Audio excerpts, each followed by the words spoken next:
भाजपला मतदानच का करावं?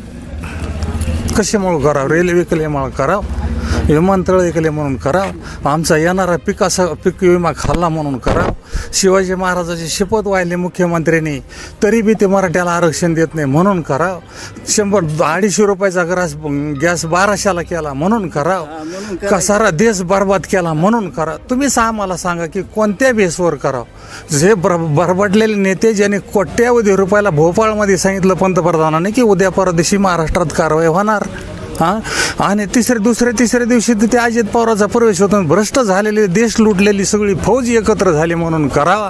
काही या ठिकाणी तुमचीच बातमी होती, मी पाहिली होती यूट्यूबला, की ज्ञानराधा मल्टी स्टेट ही अदानीच्या बरोबरी रे.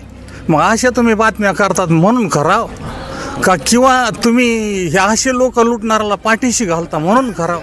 कुठल्या बेसवर मतदान बीजेपीला करावं हे आधी सांगा. जातीवादाच्या पुढचा विषय.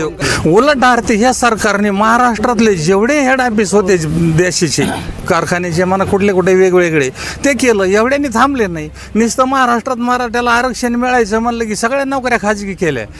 असे अनेक समस्या आहेत. माझं व्यक्तिगत मध्ये घटना व्यक्ती स्वातंत्र्य की यांच्यापेक्षा इंग्रज बरे, निजाम बरे, जेवढ्या 7 शाया होत्या तेवढे बरे.